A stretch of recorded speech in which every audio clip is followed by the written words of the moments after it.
Smoak. All right, here we go. This 5 o'clock hour. As I said earlier, we've heard from Tom Osborne and Barry Switzer. We've heard from P.J. Raines on Boise State, that game tomorrow against Oklahoma State. Robert Allen, he's the sideline reporter for the Cowboys, hosts a radio show Triple Play, also writes for PokesReport.com, and he joins us from Boise on Sikkim 365 Radio. Robert, do the Cowboys have an identity yet? Yeah, Red Cross injury unit, MASH. It's a MASH unit. That's the identity. And you know what? It's 2 years in a row.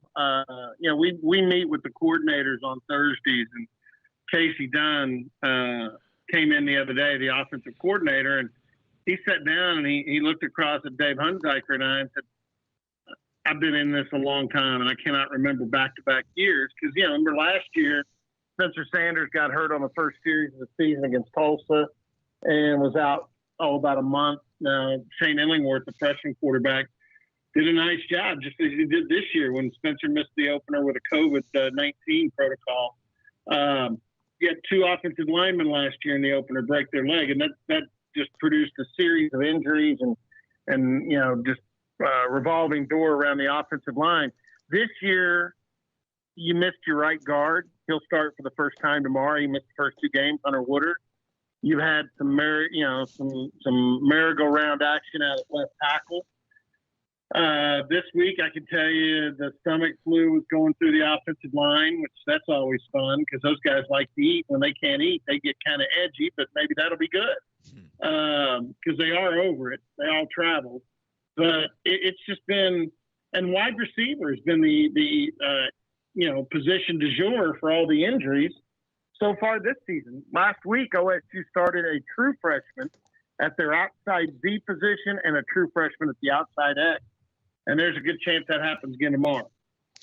Robert, Spencer Sanders is electric when he is on. When he's not, he's not. How much longer, do we have to wait to see him fully come out of the cocoon and be a butterfly? We thought we saw that in the bowl game against Miami because that's as good as he's been. Now, again, he had a really good game against Baylor at the end, but you guys were speaking of COVID. That was the COVID issue there with Baylor, and he still threw 2 interceptions in that game. But I really hope the bowl game, the spring, he looked really good. He looked really good in fall camp last week. The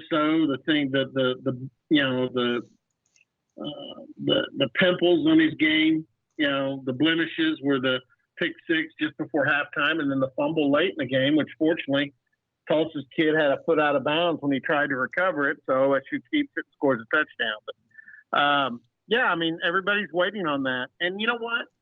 The thing I do like about Spencer in the past, he would get rattled. Criticism would cause him to kind of bristle, and you just didn't like the demeanor. You didn't like the attitude. He's done with that. So that's good. That's an improvement. And we'll see what happens tomorrow. Robert, going back to the injuries and the COVID issues and all that, is that that's obviously a major reason for why the offense has struggled. But do you have confidence that when all that settles down, health returns, guys can be back in the lineup? Do you feel confident then in this Oklahoma State offense? Because the defense is pretty good. I think that's been clear. It's just that question right now that, as you alluded to, could be all just temporary, or is it permanent? No, I think Hunter Woodard's return tomorrow is going to be huge because they become really good from guard to guard. They've got Danny Godlewski's a 6-year kid at center. He started 42 games in his career. Josh Sills is the West Virginia transfer that kind of kept the offensive line together last year. And Hunter Woodard is another all Big 12 caliber kid at right guard. So I want to see what it looks with that group in there. And then, I want to see this offense get their sea legs. I don't know when you'll have the receiver core back together again. I think you'll get a couple of guys back, Kansas State, hopefully by Baylor. For this team, they get everybody back. But I'm going to say this, guys. And I keep tabs on what's going on across the conference. I know how many yards Baylor rushed for last week. Okay, I know what Oklahoma did to Western Carolina. And people say, well, why didn't OSU do the same thing to Missouri State? Well, I'd like to see everybody else play Missouri State. Bobby Petrino's hit the portal, and he's got a pretty good club there. They made the playoffs in the spring. Not trying to make excuses, but I will say this. I think we're going to see offenses become across the board. Once it's good on good, once you get into the conference and it's good on good, I don't think we're going to quite have the score-a-thons that we've had. I think Iowa State's legitimate defensively. I think Oklahoma's legitimate defensively. This OSU team, I think, is legitimate. Baylor, because of that big son of a gun they got in the portal from LSU, I think he's going to help make them. And they've got some really good playmakers in Petrie and, Terrell. I mean, I think we are going to see less offense, more defense this year across the board in the Big 12. Now, here in a month or two, you guys can, hey, let's get Robert on and kid him and talk about what a dumb you-know-what he is.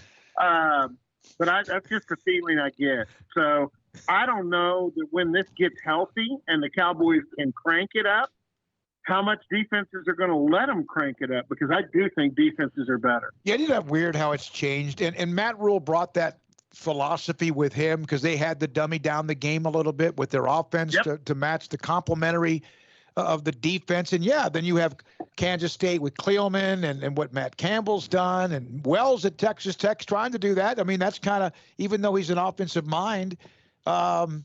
Yeah, and I forgot. Hey, Smokey, I forgot Kansas State. That's who the Cowboys have next week. Mm-hmm. I think they're really good defensively, and if you don't believe it, go ask Stanford. Yep. How they like that game down in Arlington. So I just think defense. Mike Gundy talks about it too. That two-hole coverage that Iowa State brought in, that everybody's kind of adopted, so you can go with a three-man front, still kind of stop the run, and have a pretty good leverage in the secondary against all this spread passing attack. I think defenses have caught up a little bit. Jim Knoll, defensive coordinator here, let me tell you, he used to be a deer in the headlight. I haven't seen the deer in the headlight look from him in a long time. So I do think defenses are a little better, but Oklahoma State's beat up. They have not played well offensively. And here's the biggest thing. Even with defenses being better, if you want to have success in this league, you better be able to run the damn ball. Mm-hmm. And right now, even with some good, what I think are some good running backs and a quarterback that can run now that Spencer's back in the lineup, they didn't run. I mean, they ran for 150 against Tulsa. That isn't going to blow your doors off. You got to do better than that. What is it now that the Big 12 has survived, it appears, with what they've done with expansion and even maybe a Chapter 2 coming at some point? Where is the mindset of the Oklahoma State fans? I'm sure they're still pissed because Oklahoma's gone, and, of course, Texas leaves, and it kind of leaves everybody right after Big 12 media days like, what the hell? Where is the mindset of Oklahoma State fans with the new teams coming in and the future of the Big 12? I think their mindset's pretty good because of the new president. She is she's a go-getter. She's a tough lady, and she cares about athletics. She was a student athlete herself in college. And I think Oklahoma State's dedicated to this. But I also think, and I know this from talking to her and talking to her staff, they're going to keep eyes out. And they did have a lot of conversations with, in particular, George Klykoff, and I think she even had some conversations with Greg Sankey. That if you guys decide you want to go for more, Oklahoma State would be in the offering. So I think they're going to keep their eyes on that. But I do know from talking to her since the action last week, she likes the 4 teams that are coming in. Oklahoma State feels like this can be a sellable project to the TV partners, and you can get at least close to the dollar amount. Not going to get it. You're not going to get it losing Texas and Oklahoma. But if you can get close to the dollar amount and then get a little imaginative with everything else you do, I think Oklahoma State feels this is a workable league. And there is some dedication. Oklahoma State, in particular, nothing personal with Baylor and Tech and TCU, but K-State, Iowa State, Oklahoma State, Kansas to a degree, but Kansas kind of does their own thing. But those three state schools that have state after their name, they have a lot in common, and there's certainly some loyalty within that group that I sense. The other thing too is that to kind of keep an eye on, I think with all this is how long OU and Texas stay and how much money they have to pay when they get out, because we're all going to be concerned with that, because for a while that's going to be making up for the money we don't get from the network, because they're going to try and downplay Cincinnati and Central Florida, BYU, and Houston is not making up for the loss of Texas and Oklahoma. And I understand where the networks are coming from. I think it's going to be a tremendously competitive league. And then here's the other thing. I don't know if you guys read what Gary Patterson had to say, but that was the talk of the travel party today, is this NIL stuff, because it's the wild, wild west. You've got to go to your car dealers, your businesses. Mike Gundy told me today that he was talking to Dan Mullen, the coach at Florida. He says, Mike, here in 2 or 3 years, if you want a 5-star quarterback, it's going to cost you $500,000 in NIL. Wow. Guys, this is ridiculous. Yeah, it's stupid. We might as well slap a tag on, the National Collegiate Football League. Yeah. And that's what this is. I think some people, that's and I know that if you're big, powerful, and you can kind of, you're doing well. Yeah, but is that in the best interest, Robert? And this is not whining, because we get accused of that when Texas and Oklahoma left. Good for them. They can do whatever they want. But is that good for the future, or what is college football? Guys, let me tell you, my kid played at Oklahoma State on scholarship. His old man was a walk-on, but he was on scholarship. His wife played softball catcher at Oklahoma State. My wife and I took them out to eat after their graduation. We were sitting there, and I just curious dad. I said, guys, what was the best part about being college athletes?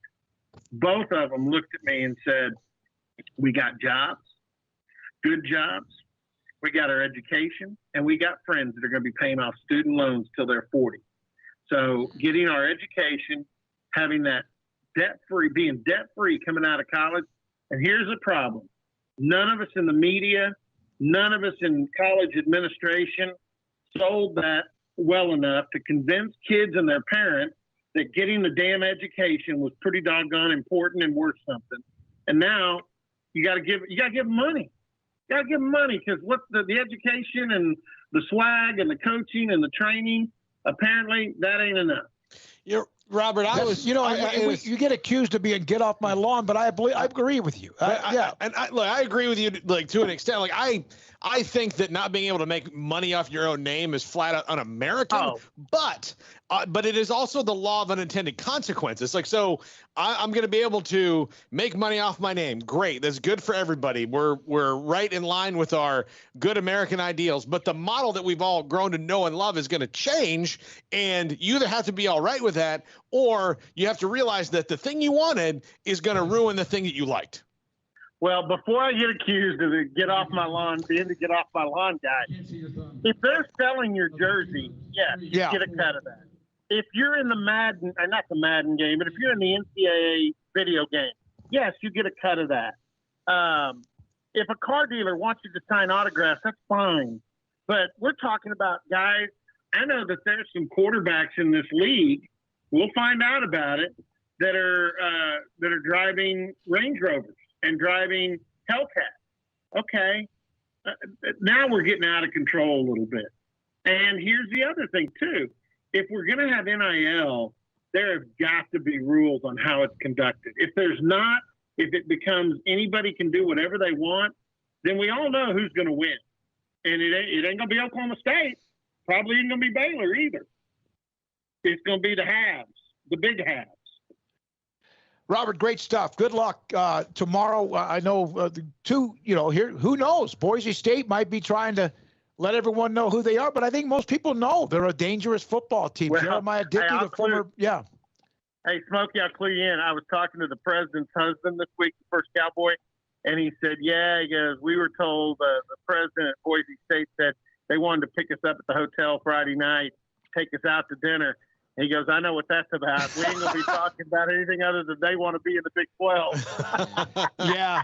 And Jeremiah Dickey, who's their AD, was with Mack Rhodes forever in Houston, of course, at New Mexico, was it UTEP, and obviously Baylor. So, yeah, there's a connection with that. Hey, enjoy the blue field and the game. Should be one that's rather interesting, I think. And good luck getting healthy up there, okay? All right. Thanks, guys. That's Robert Allen. He's good. That's a great segment. Robert Allen, sideline reporter for Oklahoma State, and a different perspective. And you have a value your name or whatever you do, and at the same time, that other stuff's out the window. Yeah, but I'll say this, Folky, it's going to be harder for people to get us when things like this happen. LSU becomes the first SEC school to partner with a gambling company, agreeing to a multi-million-dollar, multi-year deal with Caesars Sportsbook. So if the university is going to go and make a deal with a casino that they won't even let your ass walk into, it's going to be really hard for me as an athlete to go, hold on a minute. It's okay for you, but it's not okay for me? No, double birds. Yeah, that's an NCAA. That's a no. And now all the NFL, everyone's doing it, right? Yeah. Choctaw Casino or whatever. I'm not sure which one is the Cowboys. It's one of those up there in WinStar, WinStar, WinStar, whatever. WinStar, All right, I got news on Baylor.